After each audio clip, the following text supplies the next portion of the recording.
Julian Champagnie's long-range three is off. Indiana 76, St. John 74 in an epic Gavit Games clash. Trace Jackson Davis and the Hoosiers win by 2 over the Red Storm at Assembly Hall. Randolph, your instant reaction to IU, an early statement maker in the Mike Woodson era. Really happy, I'm really happy for Mike Woodson, coming out Indiana getting a win. But it says a lot for Mike Anderson's team as well. To go on a road early, he's building that team. I expect St. John to do some really good things this year. So that's a great win. But really happy for Mike Woodson and that group. Having a big-time home win against a really good team. And I think we'll appreciate how big a win this will be as the season goes on. Yeah, I think it's definitely a big win. But I also got to shout out St. John's because I think that's an impressive, yes.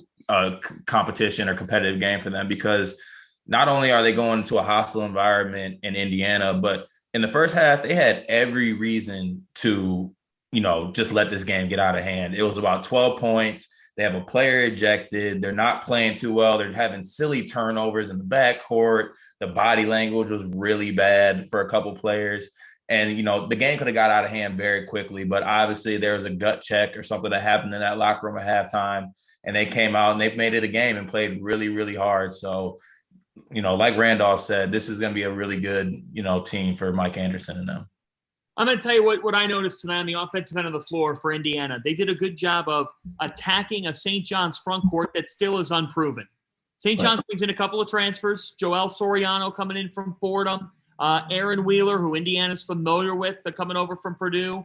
The fact is, this front court, at the 5, you're still talking about an unproven unit. So what did Mike Woodson do? He said, Race Thompson, you're going to keep on surging along. Race Thompson has been a revelation here for the Hoosiers. I mean, he looks like a refreshed player, a refreshed personality when he's out there on the court. And as much as Trace Jackson Davis, guys, the evolution of him as a passer is a big takeaway from this game as well. I think for me, I'm seeing Race Thompson play his best basketball right now in an Indiana uniform.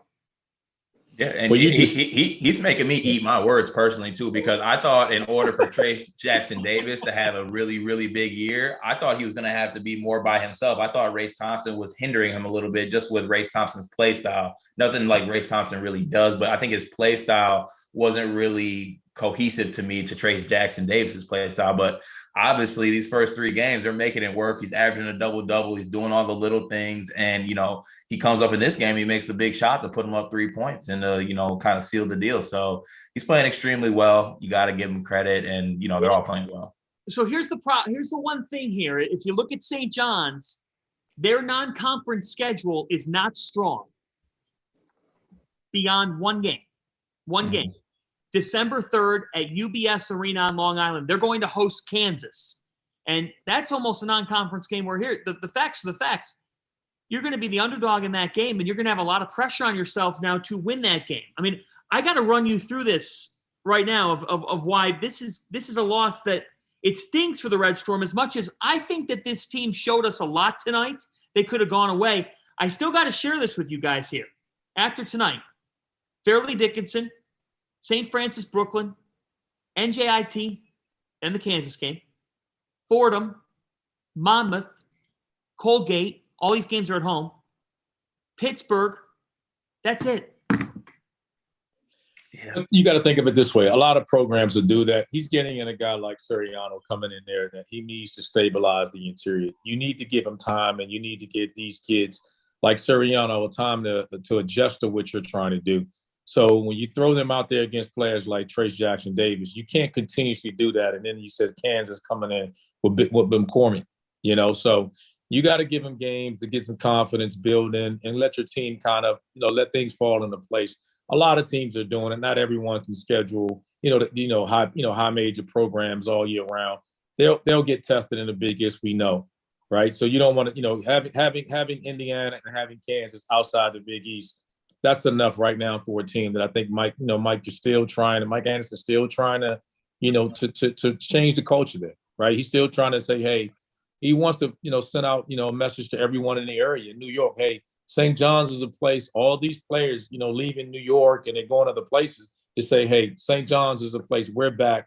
I'll get us going again. You need to stay home. Yeah, and one thing I do like about this team is they do have different options. They have depth. That lends itself to Mike Anderson's system. Tonight, they didn't get enough beyond Julian Champagnie, but let's put some respect on this kid's name. Julian Champagnie is going to be an NBA draft pick. He is going to be an NBA draft pick. Tonight, he puts up 32 points for the Red Storm. He kept them in this game, and he had 7 rebounds as well. He had 6 3-pointers in this game. Guys, I'll tell you, he is someone that's getting slept on nationally. This is a guy that could be a Big East Player of the Year this year. He really could be the best player in the conference. Carter, I don't know about you. I don't think any of us slept on him. I don't believe any of us slept on him. Man, he's a bucket. He's always been a bucket too. That's the thing. Like it's not taking me by. I'm not surprised at all that he came out in Assembly Hall and he had 30. That does not surprise me at all.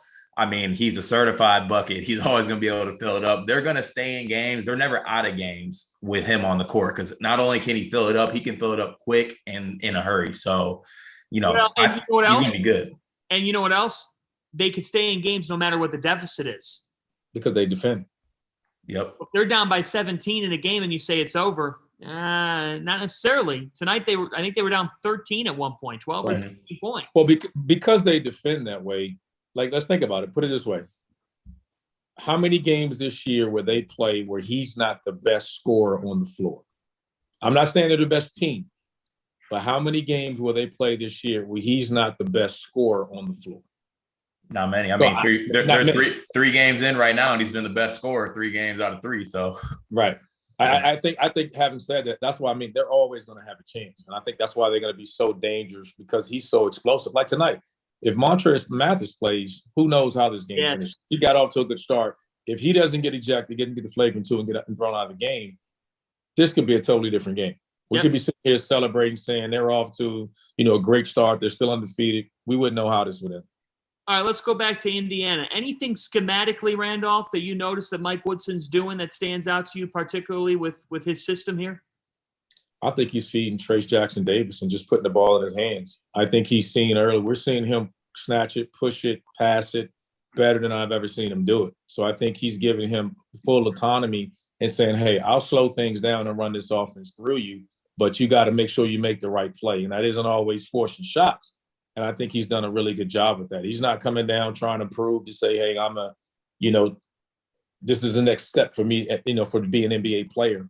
A lot of times when those young men come back, they're thinking about what the scouts are telling them, not necessarily what their coaches are telling them. And it looks like to me, he's bought into what Mike Woodson's selling. Man, tell you what, the Big Ten needed this evening from Michigan State and Indiana. And those two came through because Maryland losing – Hey, the boys in green, we always got y'all, Big Ten. We got y'all, man. There's a couple teams in Ann Arbor that couldn't get it done. But, we got y'all. We'll make it happen. I told y'all we would get it done. Gavit Games, we held it down. We got y'all. Hey, I'll tell you what here. I mean, Gavit Games, this is the 6th edition of these games. It is the earliest conference challenge. These have been absolutely phenomenal games here in the second week of the season. You look at the level that we just saw. I mean, Indiana beats St. John's by 2. Seton Hall beats Michigan by 2. Marquette beat Illinois by a point. Mm-hmm. We're talking last possession. And at this stage of the season, nothing's backbreaking. If you win, it's a great feather in your cap. But this is a dream. Like, this isn't even that SEC Big 12 challenge that happens in late January where – you're breaking up your conference play and you got to now play it. Kentucky's got to play Kansas when they're not playing them in the champions or whatever. This for me, like Big East and Big Ten getting together, it's been terrific to watch this week. It's been theater, and it's a really nice part of the college hoop season because we sometimes go from opening night and then we have to wait till Thanksgiving for those big games. This is a really nice schedule placement. Well, we're seeing the benefit of the transfer portal, right? We're seeing balance throughout. We're seeing parity throughout. There's a lot of programs that have benefited from it, from the transfer portal. There's a lot of teams that have, there's a lot of upsets. We were talking about that earlier, from Virginia losing to Navy. And I wouldn't call the Houston game against Virginia an upset, but you're seeing a lot of parity and a lot of, balanced teams and a lot of experience. Like a lot of teams before now, the high majors are younger and they're not as experienced. And some of these mid-major and low-major programs are having fifth-year guys and guys that are coming back for even his sixth or seventh year. And you just can't account for that kind of experience. Yeah. The early games are great, like you said, Fanta. Like you have every team that's coming out of this, they can look at it two ways. It's like you said, it's not backbreaking. Take the Michigan Seton Hall game, for example. You can look at that game. There's a couple things that Michigan can fix here or there, a couple fouls down the stretch. They fix that game. And, they can basically lean back on that game and they have the rest of the year to fix it. Okay. So you have these big games. It's nice to tap that win that you can have a big win in your back pocket. But you can also use it as a teaching moment. Illinois is going to do the same exact thing. They had to play without Kofi. Curbello's coming into the point guard position. He has some struggles. Okay, that's going to happen. It's growing pains. So, like, now what are you going to do? You have a whole year to show what you can do. So it's a good thing to have, like you said, Fanta. We don't even know, the teams don't even know what they have, to be honest. Right. Let's think about it. When you talk about we talked about the transfer portal a second ago. None of these kids came in on official visits. So all you did was watch film and say, hey, you looked at some stats and you watched some film and you took these kids. So you got to realize now, again, in these early games, coaches are just finding out what they actually have.